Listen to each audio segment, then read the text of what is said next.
Hello friends, welcome back to my channel. இன்றைக்கி நம்ம என்ன பார்க்க போகிறோம் அப்படின்னா, ஹெல்த்தியான 3 வகையான சப்பாத்தி. முதல்ல நம்ம பார்க்க போகிறது ஸ்வீட் பொட்டேட்டோ சப்பாத்தி. இது எப்படி செய்யலாங்கிறத பார்க்கலாம் வாங்க. இதுக்கு ஒரு ஸ்வீட் பொட்டேட்டோ இந்த மாதிரி கட் பண்ணி ஸ்டீமரில் வச்சு ஸ்டீம் பண்ணி எடுத்துக்கலாம். ஸ்டீமர் இல்லைனாலும் பரவாயில்ல, நம்ம இட்லி பாத்திரத்தில் வேக வச்சுக்கலாம். இல்லை அப்படின்னா நீங்கள் குக்கரில் கூட வேக வச்சு எடுத்துக்கலாம்.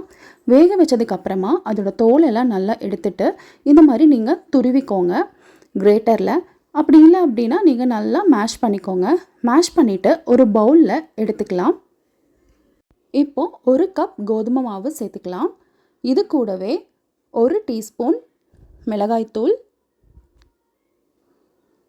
1 டீஸ்பூன் கரம் மசாலா, தேவையான அளவு உப்பு, அதுக்கப்புறமா கஸ்தூரி மேத்தி 1 டீஸ்பூன் எடுத்துக்கலாம். இது கூடவே ஒரு 1/4 டீஸ்பூன் மஞ்சள்.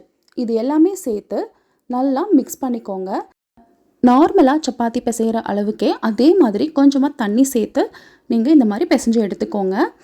அவ்வளோதாங்க. இப்போது நம்ம குட்டி குட்டி பால்ஸாக ரெடி பண்ணி இதை நம்ம சப்பாத்தி பரத்துகிற மாதிரியே பரத்திக்கலாம். இந்த சப்பாத்தி பார்த்திங்க அப்படின்னா ரொம்ப சாஃப்டாக இருக்கும். ஸோ கிட்ஸுக்குமே ரொம்ப பிடிக்குங்க. அதோட ஸ்வீட்னஸ் இது எல்லாமே இருக்கிறதுனால குழந்தைங்களும் ரொம்ப விரும்பி சாப்பிடுவாங்க. அது மட்டும் இல்லாமல் இதில் நிறைய சத்துக்கள் இருக்குது. கண்டிப்பாக கிட்ஸுக்கு இது ஒரு ஸ்நாக்ஸாக கொடுக்கலாம் நீங்கள். இந்த ஸ்வீட் பொட்டேட்டோவில் vitamin A, vitamin C, potassium, manganese, அது மட்டும் இல்லாமல் இது கண்ணுக்குமே ரொம்ப நல்லதுங்க. ஸோ இந்த மாதிரி நிறைய சத்துக்கள் இருக்கிறத குழந்தைங்க சும்மா சாப்பிட மாட்டாங்க. இந்த மாதிரி சப்பாத்தியாக செஞ்சு கொடுத்தீங்கன்னா கண்டிப்பாக சாப்பிடுவாங்க. அடுத்ததான் நம்ம பார்க்க போகிறது பாலக் சப்பாத்தி. இதுக்கு பாலக்கீரை ஒரு கையளவு எடுத்துக்கலாம். கீரையை நல்லா வாஷ் பண்ணிவிட்டு கொஞ்சமாக தண்ணி சேர்த்து நம்ம இதை நல்லா கொதிக்க வைக்கலாம். இது ஒரு 5 to 10 மினிட்ஸ் கொதிக்க வச்சா போதும். 10 மினிட்ஸ் இந்த மாதிரி நல்லா கொதித்ததுக்கு அப்புறமா அதை ஆற வச்சுட்டு இப்போது மிக்ஸி ஜாரில் இந்த இலையை நம்ம சேர்த்துக்கலாம். இது கூடவே 2 பல் பூண்டு, 1 மிளகாய், 1 துண்டு இஞ்சி, இது 3யுமே சேர்த்து நல்லா இந்த மாதிரி நைஸாக அரைச்சி எடுத்துக்கலாம். இப்போது ஒரு பவுலில் 1 கப் கோதுமை மாவு சேர்த்துக்கலாம்.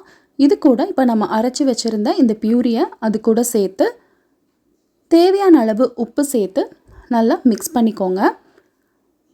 உங்களுக்கு தண்ணி தேவைப்பட்டுச்சு அப்படின்னா நம்ம அதில் வேக வச்சதுலேயே கொஞ்சம் தண்ணி இருந்தது இல்லைங்களா, அந்த தண்ணியை இது கூட சேர்த்து நல்லா பிசைஞ்சிக்கலாம். இப்போ சப்பாத்தி மாவு நல்லா பதத்துக்கு வந்ததுக்கப்புறமா கொஞ்சமாக ஆயில் சேர்த்து இதை ஒரு 10 நிமிஷம் நம்ம அப்படியே மூடி வச்சிடலாம். அதுக்கப்புறமா இந்த மாதிரி குட்டி குட்டியாக பால்ஸ் ரெடி பண்ணி நம்ம சப்பாத்தி பரத்திடலாங்க. அவ்வளோதான்.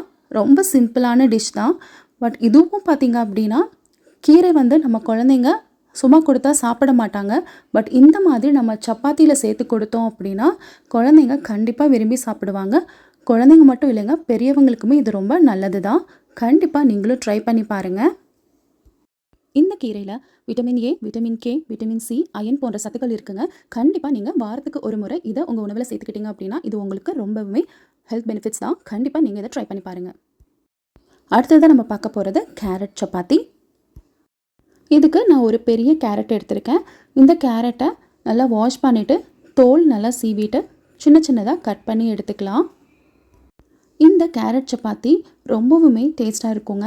கண்டிப்பாக எல்லாருமே ரொம்ப விரும்பி சாப்பிடுவாங்க. நீங்களும் ட்ரை பண்ணி பாருங்கள். இப்போது இந்த மாதிரி பொடியாக கட் பண்ண கேரட்டை மிக்ஸி ஜாரில் எடுத்துக்கலாம். இது கூடவே உங்களுக்கு காரத்துக்கு ஏற்ற பச்சை மிளகாய் ஆட் பண்ணிக்கலாம். நான் ஒரே ஒரு பச்சை மிளகாய் ஆட் பண்ணியிருக்கேன். இதை இந்த மாதிரி நல்லா நைஸாக அரைச்சி எடுத்துக்கோங்க. இப்போது ஒரு பவுலில் 2 கப் கோதுமை மாவு எடுத்துக்கலாம். நான் இது ஒரு பெரிய கேரட்டாக இருந்ததுனால நான் 2 கப் கோதுமை மாவு சேர்த்துருக்கேன். ஸோ நீங்கள் சின்ன கேரட்டாக எடுத்திங்கன்னா 1 கப் சேர்த்துக்கலாம். ஸோ நீங்கள் உங்களுக்கு தேவையான அளவு ஏற்ற மாதிரி நீங்கள் சேர்த்துக்கோங்க. இப்போ இது கூட தேவையான அளவு நம்ம உப்பு சேர்த்துட்டு இதே மாதிரி நல்லா மிக்ஸ் பண்ணிக்கோங்க. நம்ம சப்பாத்தி மாவு பிசைகிற மாதிரியே கொஞ்சமாக தண்ணி தேவைப்பட்டால் சேர்த்துக்கோங்க. இதுலேயே உங்களுக்கு தண்ணி நிறையா இருக்கும். இது நல்லா பிசைஞ்சிட்டு கொஞ்சமாக ஆயில் சேர்த்துட்டு ஒரு 15 மினிட்ஸ் அப்படியே விட்டுருங்க. அதுக்கப்புறமா நம்ம குட்டி குட்டி பால்ஸாக எடுத்து நம்ம சப்பாத்தி பரத்திடலாம்.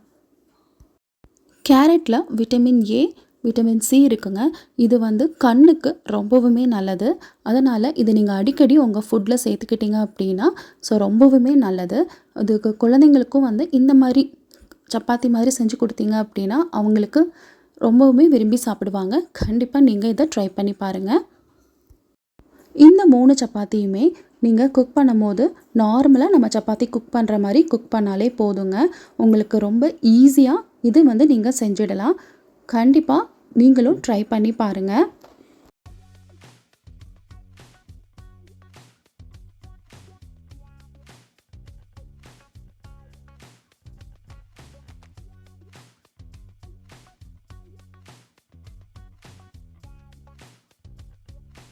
ஹாய் கைட், உங்களுக்கும் இந்த வீடியோ பிடிச்சினா மறக்காமல் ஷேர் பண்ணுங்கள், மறக்காமல் சப்ஸ்கிரைப் பண்ணுங்கள். டாட்டா, பாய் பாய்.